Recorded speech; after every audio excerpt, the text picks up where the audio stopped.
Hello, good morning. I pray that you all are doing well, and we appreciate your support by checking the thumbs up.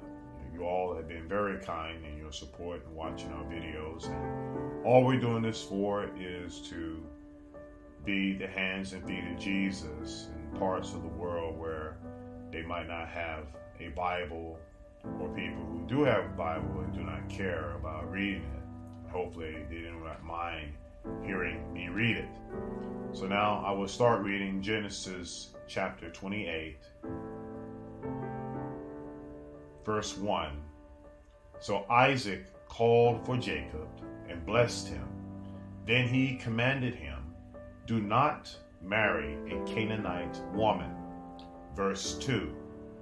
Go at once to Padan Aram, to the house of your mother's father Bethuel. Take a wife for yourself there, from among the daughters of Laban, your mother's brother. Verse 3.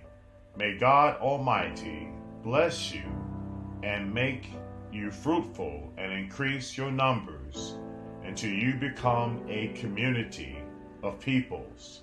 Verse 4.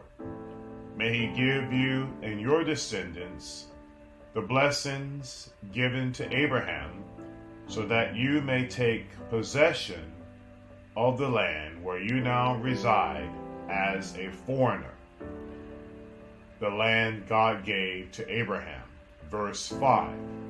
Then Isaac sent Jacob on his way, and he went to Padan Aram, to Laban, son of Bethuel the Aramean, the brother of Rebekah, who was the mother of Jacob and Esau.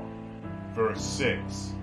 Now Esau learned that Isaac had blessed Jacob and had sent him to Padan Aram to take a wife from there, and that when he blessed him, he commanded him, do not marry a Canaanite woman. Verse 7. And that Jacob had obeyed his father and mother, and had gone to Padan Aram. Verse 8. Esau then realized how displeasing the Canaanite women were to his father Isaac. Verse 9. So he went to Ishmael and married Mahalath, the sister of Nebaioth and daughter of Ishmael, son of Abraham, in addition to the wives he already had. Jacob's dream at Bethel. Verse 10. Jacob left Beersheba and set out for Haran. Verse 11. When he reached a certain place, he stopped for the night before the sun had set.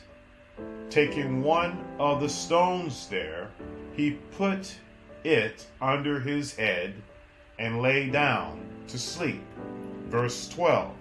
He had a dream in which he saw a stairway resting on the earth with its top reaching to the heaven, and the angels of God were ascending and descending on it. Verse 13. There above it stood the Lord, and he said, I am the Lord, the God of your father Abraham, and the God of Isaac. I give you and your descendants the land on which you are lying. Verse 14. Your descendants will be like the dust of the earth, and you will spread out to the west and to the east, to the north and to the south. All peoples on earth will be blessed through you and your offspring. Verse 15. I am with you and will watch over you wherever you go. I will bring you back to this land. I will not leave you until I have done what I have promised you. Verse 16. When Jacob awoke from his sleep, he thought, "Surely the Lord is in this place, and I was not aware of it." Verse 17. He was afraid and said, "How awesome is this place! This is none other than the house of God. This is the gate of heaven." Verse 18. Early the next morning, Jacob took the stone he had placed under his head and set it up as a pillar and poured oil on top of it. Verse 19. He called that place Bethel, though the city used to be called Luz. Verse 20. Then Jacob made a vow, saying, "If God will be with me and will watch over me on this journey I am taking, and will give me food to eat and clothes to wear," verse 21, "so that I return safely to my father's household, then the Lord will be my God." Verse 22, "And this stone that I have set up as a pillar will be God's house, and all of that you give me, I will give you a tenth." This is the end of the reading of Genesis chapter 28. We are a young channel, so please check the thumbs up and subscribe. Thank you.